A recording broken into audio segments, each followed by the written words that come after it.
రాష్ట్ర వ్యాప్తంగా ముక్కోటి ఏకాదశి వేడుకలు అత్యంత వైభవంగా జరుగుతున్నాయి. సిటీలోని ప్రధాన ఆలయాల్లో భక్తుల రద్దీ కొనసాగుతుంది.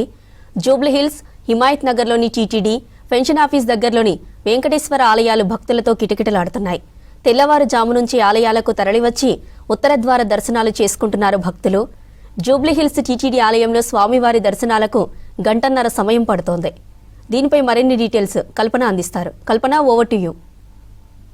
వైకుంఠ ఏకాదశి సందర్భంగా ఆలయాలన్నీ భక్తులతో కిక్కిరిసిపోయి కనిపిస్తూ ఉన్నాయి. మహావిష్ణు ఆలయాలన్నీ ముఖ్యంగా చెప్పుకున్నట్టయితే ఈరోజు ఏకాదశి, అదేవిధంగా ముక్కోటి ఏకాదశి కూడా అంటూ ఉంటారు. సో ఈ రోజు దర్శనం చేసుకుంటే, ముక్కోటి ఏకాదశి రోజు దర్శనం చేసుకుంటే చాలా వరకు పుణ్యం లభిస్తుందని చెప్పేసి చాలా మంది నమ్మకం. దీంతో పెద్ద ఎత్తున ఉదయం నుంచే భక్తులంతా కూడా ఆలయానికి క్యూ కట్టారు. ప్రస్తుతం నేను జూబ్లీ హిల్స్లో ఉన్న టీటీడీ దేవస్థానంలో ఉన్నాను. తిరుపతిలో ఏ విధంగానైతే దేవస్థానం ఉంటుందో అదే విధంగా కూడా మనకు ఇక్కడ కొండ మీద మహావిష్ణువుడు కూడా దర్శనం ఇస్తూ ఉంటాడు. అందుకోసం అని చెప్పేసి ఇక్కడికి చాలా మంది కూడా వివిధ ప్రాంతాల నుంచి వచ్చి దర్శనం చేసుకుంటూ ఉంటారు. ఒక్కసారి కూడా మనం చూసుకోవచ్చు, దాదాపు ఆలయాన్ని కూడా సర్వంగా సుందరంగా కూడా ముస్తాబు చేయడం జరిగింది. అదే విధంగా విద్యుత్ దీపాలతో కూడా ఎంతో అందంగా కూడా ఆలయం అంతా కూడా వెలిగిపోతూ ఉంది. ఇక వివిధ ప్రాంతాల నుంచి వచ్చిన భక్తులతో కూడా మొత్తం మనకు కిక్కిరిసిపోయి కనిపిస్తుందని చెప్పుకోవచ్చు. దాదాపు ఒక్కసారి కూడా మనం విజువల్స్ లో చూసుకోవచ్చు. పైన మనకు దేవుడు ఎక్కడైతే ఉంటుందో అక్కడి నుంచి కూడా ప్రతి ఒక్క మెట్టు కూడా చూసుకోవచ్చు.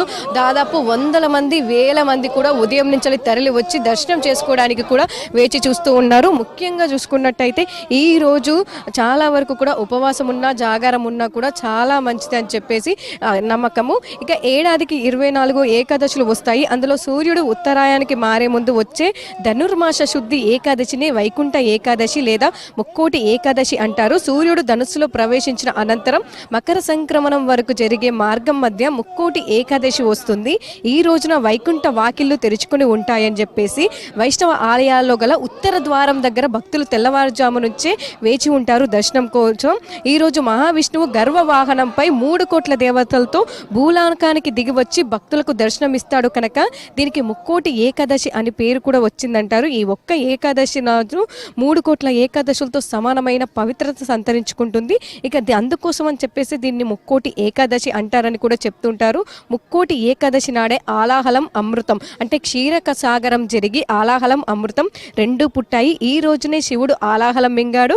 అదేవిధంగా మహాభారతంలో యుద్ధంలో భగవద్గీతను కృష్ణుడు అర్జునికి ఇదే రోజున ఉపదేశించాడని విశ్వాసం కూడా ఉంది. ఇక ఈ రోజున వైష్ణవ ఆలయాలలో ప్రత్యేక పూజలు, హోమాలు, ప్రవచనాలు, ప్రసంగాలు కూడా ఉంటాయి. ఇక ఈ రోజు ముఖ్యమైనవి ఎవరైనా ఉపవాసం, జాగారం, అటు తర్వాత జపం, ధ్యానం చేస్తే చాలా వరకు పుణ్యం లభిస్తుందని చెప్పేసి కూడా నమ్మకం. ఇక విష్ణు పురాణం ప్రకారం 2 రాక్షసులు తనకు వ్యతిరేకంగా ఉన్న మహావిష్ణువు వారి కోసం తన వైకుంఠ ద్వారాలను తెరిచాడని చెప్పేసి తమ కథ విని వైకుంఠ ద్వారం గుండా వస్తున్న విష్ణు స్వరూపాన్ని చూసిన వారికి వైకుంఠ ప్రవేశం కల్పించాలని వారు కోరారు. అందుచేత ఆ రోజున వైకుంఠ ద్వారాన్ని తలపించే విధంగా వైష్ణవ ఆలయాల్లో ద్వారాలను కూడా ఏర్పాటు చేస్తారు. ఇక మామూలు రోజుల్లో దేవాలయాలు ఉత్తర ద్వారాలు మూసి ఉంచుతారు. కానీ ఈ రోజు భక్తులకు ఆ ఉత్తర ద్వారం గుండా వెళ్ళి దర్శనం చేసుకోవడానికి కూడా వీలు కల్పిస్తూ ఉంటారు. ఇక తిరుపతిలో కూడా మనకు ఈ రోజున వైకుంఠ ద్వారం పేరిట ఉన్న ప్రత్యేక ద్వారాన్ని కూడా తెరిచి ఉంచుతారు. ఇక మూర అనే రాక్షసుడు వరంగరంతో దేవతలను బాధిస్తుండగా దేవతలు విష్ణుమూర్తిని ప్రార్థిస్తారు. శ్రీ మహావిష్ణువు యుద్ధానికి వస్తున్నాడని తెలిసి మూర సముద్రంలో దాక్కుంటాడు. అప్పుడు విష్ణువు మూరను వెతుక్కుంటూ వెళ్ళి అలసిపోయి ఒక గుహలో నిద్రిస్తాడు. ఇంతలో మూర ఆ గుహలోకి ప్రవేశిస్తాడు. ఆ సమయంలో శ్రీ మహావిష్ణువు శరీరం నుంచి ఒక శక్తి వచ్చి మూరను సంహరిస్తుంది. ఆ చర్యను సంతోషించిన విష్ణువు తన శరీరం నుంచి వచ్చిన ఆ శక్తిని ఏకాదశి అని పేరు పెట్టి ఆమెను ఏదైనా వరం కోరుకోమంటాడు. అప్పుడు ఏకాదశి మురను చంపిన రోజున ఉపవాసం ఉన్న వారి పాపాలను పోగొట్టమని విష్ణువుని ప్రార్థిస్తున్న వల్ల అందుకోసం అని చెప్పేసి తదాస్తు అనుకుంటా ఆ వైకుంఠానికి సంబంధించిన కూడా ద్వారం తెరిచి ఉంటుందని చెప్పేసి చాలా వరకు కూడా ఇటు వరం ఇవ్వడం జరుగుతూ ఉంది. దీంతో చాలా వరకు ఈ రోజు ఏకాదశి రోజు ముక్కోట ఏకాదశి సందర్భంగా కూడా ఉత్తర ద్వారం దర్శనం చేసుకోవడానికి కూడా వేల మంది కూడా క్యూ కట్టారు. మనతో పాటు కొంతమంది భక్తులు ఉన్నారు, వారితో కూడా మాట్లాడదాం. ప్రతి సంవత్సరం వైకుంఠ ఏకాదశి రోజు వస్తూ ఉంటారండి? అంటే వస్తాము. లాస్ట్ ఇయర్ అవ్వలేదు, చెన్నైలో ఉండేమని రాలేదు. ఈ ఇయర్ అయింది. ఓకే అండి. సో చూస్తూ ఉంటే ఫుల్ రద్దీ కనిపిస్తూ ఉంది. సో ఎప్పుడు వచ్చారు, దర్శనం ఏ విధంగా అయింది? బాగానే అయిందండి. ఇక్కడ నుంచి పై నాకు వెళ్ళేదాకా కొంచెం ఇలా ఉండింది. లోపల ఆర్గనైజేషన్ అంతా చాలా బాగుంది, తొందరగానే అయిపోయింది. 5:45 క్యూలో నుంచున్నాము. 1 hour పట్టింది. దర్శనం బాగా అయింది. లోపల ఎట్లా ఉంది మరి ఇక్కడ? ఆబ్వియస్లీ ఉంటుంది, కానీ నాట్ అంత అన్బేరబుల్గా మేనేజబుల్ లేకుండా లేదు, బాగా మేనేజ్ చేశారు. So it is very good. దర్శనం బాగా అయిందా? లోపల డెకరేషన్ కావచ్చు అంత ఎలా ఉంది? ఆనందంగా ఉందండి లోపల డెకరేషన్. ఇవాళ వైకుంఠ ఏకాదశి రోజున స్వామి దర్శనం గురించి పొద్దున్నే లేచి వచ్చాము స్వామి, పూజ చేసుకొని. ఇక తొందరగా పూజ లైన్లో భక్తులకు అసౌకర్యం కలగకుండా తొందరగా దర్శనం కల్పిస్తే బాగుంటుందని చెప్పి నాకు కోరిక. ప్రతి సంవత్సరం కావచ్చు మీకు ఎట్లాంటి నమ్మకాలు ఉంటాయి? ఈ వైకుంఠ ఏకాదశి, ముక్కోటి ఏకాదశి కూడా అంటూ ఉంటారు. ఈ రోజు ఉత్తర ద్వారం నుంచి దర్శనం చేసుకుంటే ఏ విధమైన నమ్మకం ఉంటుంది మీకు? చాలా సంతోషం అండి, ఎందుకంటే వైకుంఠ ఏకాదశి రోజు స్వామి దర్శనం చేసుకోవాలంటే ఎన్నో పుణ్యం చేసుకుంటేనే అవుతుందండి. తప్పకుండా అన్ని మనసులో ఉన్న కోరికలు అన్నీ స్వామి నెరవేరుస్తాడు. స్వామి తప్పకుండా అన్నీ నెరవేరుస్తాయని చెప్పి మా నమ్మకం స్వామి. ఎట్టి పరిస్థితుల్లో స్వామి ఇక్కడ రద్దీ ఎట్లా ఉంది మరి? మీరు చూస్తున్నారు కదా.